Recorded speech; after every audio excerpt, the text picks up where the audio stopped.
ഇപ്പം നമ്മളായിട്ട് mentally transformation വരുന്നതും ഫിസിക്കലി ട്രാൻസ്ഫോർമേഷൻ വരുന്നതും അതിൻ്റെ ഒരു ഹാർഡ് വർക്ക് അവസാനം അത് പേ ചെയ്യുന്നൊരു രീതി ഉണ്ടല്ലോ.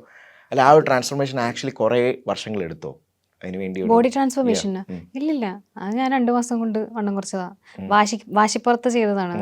ഒരു നല്ല രീതിയിലുള്ള ഒരു ട്രാൻസ്ഫോർമേഷൻ ആയിരുന്നില്ല. ഫുഡ് നന്നായിട്ട് കഴിക്കുമായിരുന്നു, നന്നായിട്ട് കഴിക്കണത് അങ്ങോട്ട് കട്ട് ചെയ്തു. അപ്പം ഫിസിക്കലി കുറെ പ്രശ്നങ്ങൾ വന്നു എനിക്ക് ലേറ്റർ.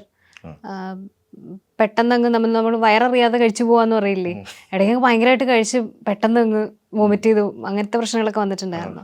ആമാശയം ചുരുങ്ങി പോകുന്ന പ്രശ്നങ്ങളൊക്കെ പതിയാണ് ഇത് ശരിയായി. ഇപ്പം കറക്റ്റായിട്ട് റൂട്ടീൻ ഫോളോ ചെയ്യുന്നത് കൊണ്ട് പ്രശ്നമില്ല. ഇപ്പം അറിയാം ഇത്രയും ഇങ്ങനെയാണ്, ഇങ്ങനെ കഴിക്കണ്ടേ. വിശപ്പ് അതായത് നമ്മള് ഡയറ്റ് ചെയ്തുകൊണ്ടിരിക്കുമ്പോൾ നമുക്ക് വിശപ്പ് നമ്മൾ ബ്രേക്ക് ചെയ്യുമല്ലോ.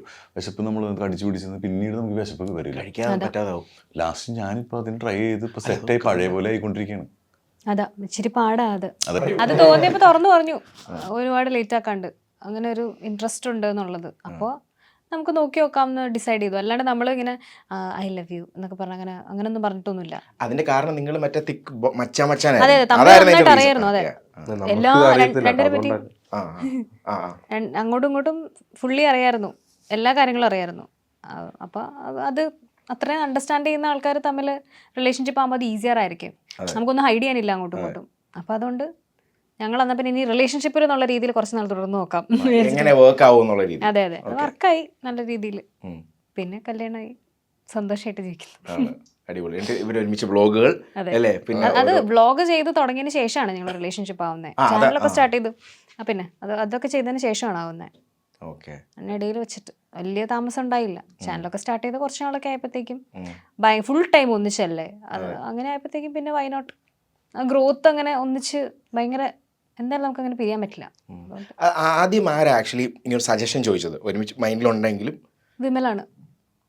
വിമലൊന്ന് ചോദിച്ചു, എടോ അങ്ങനെ ഉണ്ടെങ്കിൽ നമുക്ക് അങ്ങനെ ഒരു ഭീകരമായ സംസാരമൊന്നും ഉണ്ടായില്ല. അങ്ങനെ പറഞ്ഞു എൻ്റെ അടുത്ത്, ഇങ്ങനെ ഞങ്ങൾ കാഷ്വലി സംസാരിക്കുന്നതിനിടയിൽ പറഞ്ഞു താല്പര്യമുണ്ട്, ഇഷ്ടമാണ്, അങ്ങനെ പറഞ്ഞു. അപ്പൊ ഞാൻ പറഞ്ഞു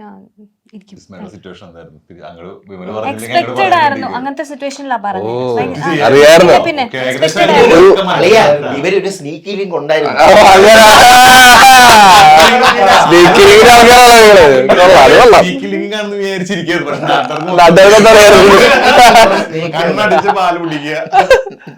പിന്നെ രണ്ടുപേരും ബുക്കീസ് ആയിരുന്നു.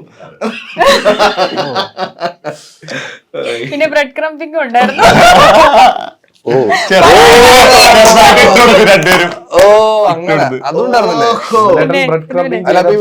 പറഞ്ഞില്ലായിരുന്നു വിചാരിക്കും. എത്ര നാള് കഴിഞ്ഞ അങ്ങോട്ട് പറയുമായിരുന്നു?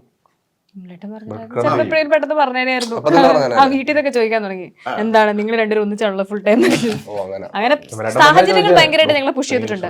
സുഹൃത്തുക്കൾ, ചുറ്റുള്ള ആൾക്കാർ, വർക്ക് ചെയ്യുന്ന സ്ഥലത്ത് അവിടെ നിന്നൊക്കെ.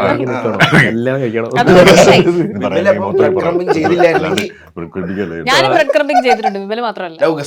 Of course. അടിപൊളി. ഇപ്പോഴും ബ്രെഡ് ക്രംപിംഗ് ഉണ്ടോ? പിന്നെ ഭയങ്കരമായിട്ട്. ഏതൊരു വീഡിയോയില് നിങ്ങൾ മറ്റേ കോളേജിൽ വന്നപ്പോൾ ഇമ്പല അവിടെ വളരെ ഹാപ്പി ആയിട്ട് വീഡിയോ ഒക്കെ എടുത്ത് അതിന് കുറെ കമന്റ്സ് വന്നിട്ടുണ്ട്. അവന്റെ ഫേസ് എല്ലാവർക്കും അറിയുന്നോണ്ടല്ല അങ്ങനെ വീഡിയോ ഒന്നും, എല്ലാരും അങ്ങനെ ആയിരിക്കും. 50 രൂപ 10 സെക്കൻഡില് 50 രൂപ 10 സെക്കൻഡ് ഇത് പറഞ്ഞു. അങ്ങനെയായിരുന്നു കാര്യങ്ങൾ. അപ്പുറത്തുനിന്ന് എൻ്റെ അനിയനും വീഡിയോ എടുക്കുന്നുണ്ടായിരുന്നു. അവനെ ആർക്കും അറിയത്തില്ലാത്തതുകൊണ്ട് അവൻ വീഡിയോയിൽ പെട്ടില്ല. നമുക്ക് ഭയങ്കര ഇഷ്ടമുള്ള ആൾക്കാരുടെ ലൈഫിലത്തെ സക്സസ് നമ്മുടെ സക്സസും കൂടിയിട്ടാണ്. അപ്പോൾ അത് ഒബ്വിയസ്ലി നമ്മുടെ കൂടെയുള്ളപ്പോൾ അച്ഛനുണ്ടെങ്കിൽ അച്ഛനും എടുക്കും ഫോട്ടോയും വീഡിയോയും, ഭയങ്കര ഹാപ്പി ആയിരിക്കും അവർ. വിമലിനെ എല്ലാവർക്കും അറിയുന്നതുകൊണ്ട് അവൻ വീഡിയോയിൽ പെട്ടു. അതങ്ങനെയല്ലേ, നമുക്ക് ഭയങ്കര ഇഷ്ടമുള്ള ആൾക്കാരുടെ അല്ലേ, അങ്ങനെയല്ലേ, നമുക്ക് എല്ലാവർക്കും ഇങ്ങനെയാണ്.